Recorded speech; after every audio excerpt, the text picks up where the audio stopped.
When I say plug-in hybrid, you probably don't think of a car with 357 horsepower.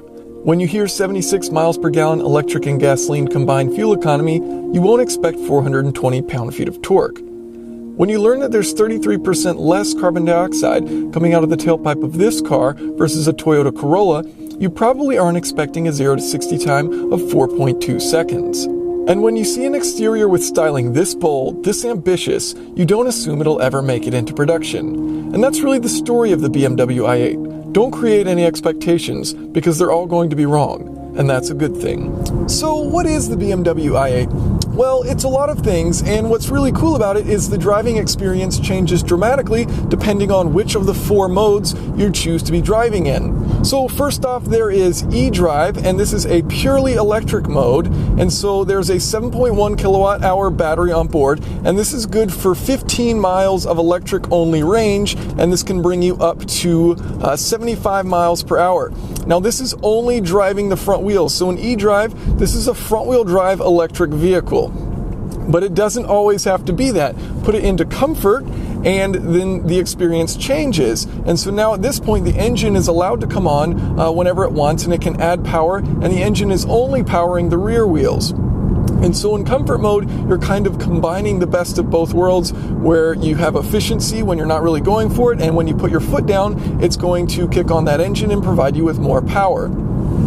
Then there is Eco Pro mode, and so this is basically comfort mode, except you're going to minimize the amount of basically accessory usage of energy. So it'll optimize, for example, the climate control system so that you don't use too much energy from that, and you're basically going to be driving as efficiently as possible. So that's Eco Pro. And then finally, the most fun mode, and where this kind of transforms into a supercar, is when you put it into sport mode. And this kicks on the 3-cylinder engine, which you just heard start up, and now this vehicle is all-wheel drive, so electric power getting sent to the front, and then you've got the 1.5 liter internal combustion engine driving the rear wheels. The powertrain of this vehicle is pretty unique. Starting at the front, there's a 129 horsepower electric motor sending power to the front wheels through a 2-speed automatic transmission. In the middle, a 7.1 kilowatt high voltage lithium-ion battery rests between the driver and the passenger.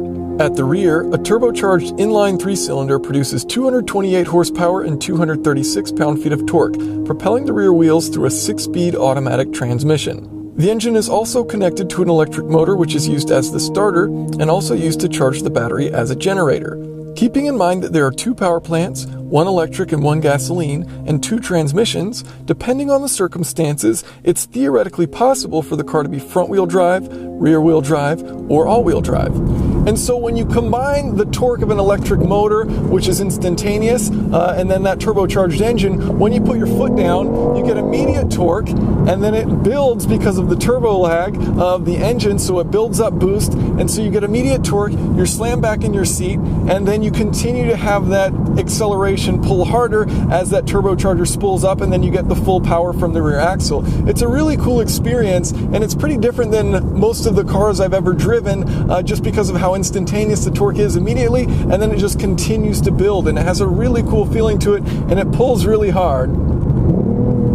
Now in sport mode, you do have the ability to manually shift, and actually this is a very fast shifting automatic transmission, the 6-speed automatic. I would say equal to that ZF 8-speed, which I tested in the Jaguar F-Type and the Aston Martin Vanquish. It's extremely quick to shift gears.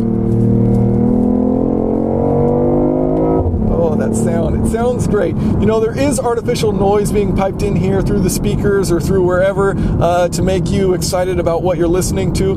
If you ignore that fact, it does sound amazing in here. You've got this nice whine from the electric motor, and then you've got, you know, a throatiness from the ICE, and that downshift just sounds great.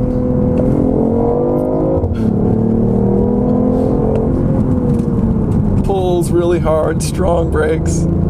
And so what it does, what you'll notice on the display up front is this e-boost. So when you put your foot down, you get that electric boost immediate. It also has an electric motor in the rear attached with that engine, and that can help compensate for the turbo lag, so you get instant torque from the rear as well. And then of course, once the turbo spools up, you've got torque from the engine powering it. So you've got all kinds of torque put down when you put your foot down, and it truly is a quick car. You know, for $150,000, are there faster cars out there? Yes, absolutely. But this is a very unique experience because of how it approaches, you know, this formula in order to be super efficient and really fun at the same time.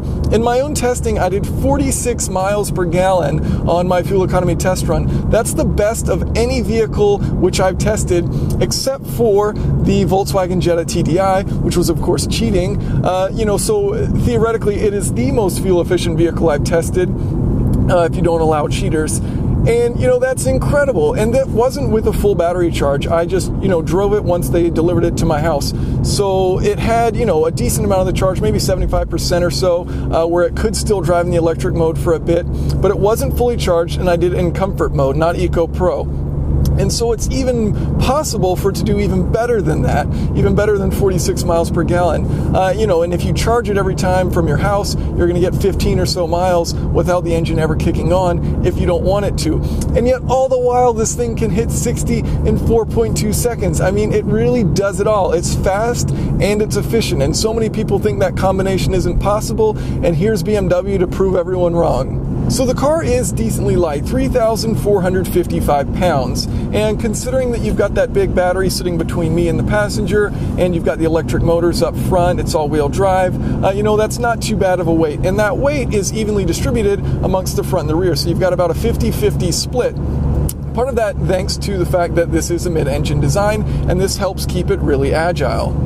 As far as the interior, it's actually really nice in here, and when you put it over into this comfort mode, you kind of forget that you're in a supercar. I mean, it's comfortable seats, it's a comfortable seating position, you've got plenty of adjustment in the steering wheel so your knees aren't coming into contact with it, you've got great visibility out the front and to the sides, which you don't always get in cars of this level. Out the back is a little bit cramped looking back there, but overall, visibility in this is pretty good. I also do like the display up front. You know, it changes depending on which mode you're in, and you've got all kinds of different information here on the main display to the right. And so overall, everything in here is fairly intuitive and pretty easy to use. You know, my one complaint would be the climate control system. And I've brought this up in many other cars, but basically you have to keep pressing this button. Let's say you want the air blowing on your chest. Well, scroll through, you know, 6 times or whatever, and you can finally find the one. I don't think systems should be that difficult to find out how to get air to blow at your face. You know, I think it should be much more simple, but, you know, that's just a small gripe. And in the big scheme of things, this interior is fantastic. So, coming into some corners, the body does stay really flat. Ease onto the accelerator as you pull out. You actually don't notice a difference in the brake pedals between the electric regen and the disc brakes. Nice progressive feel to the brake pedals. Car staying really flat. Easy to control. You don't notice any wheel slip when you throttle out on the corners. And it pulls once you get out there. Man. Good strong brakes. You know, the steering feel, it is pretty light, and it may not be the fastest responding. There's probably some vehicles out there which have a little bit quicker response, but overall it feels good and it feels easy to control in the corners there. Okay, so we will test out the launch control. No fancy combination you need to do. All you do is turn off the traction control, come to a stop, hold your foot on the brake, hold your foot on the gas, let go of the brake, and off you go. So we will see how well it does. And we've got great conditions today for once, which is nice. Sunny and cool.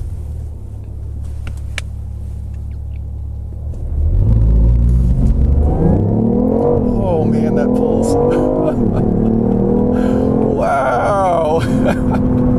That is an awesome launch. That electric torque, I mean, it's just immediate. The second you let off the brake pedal, you're just getting launched. That felt phenomenal. Now I'm going to go ahead and put it into the electric mode just to see. So we are on the highway doing 70 miles an hour in purely electric mode. So the only noise we hear comes from the wind and road itself.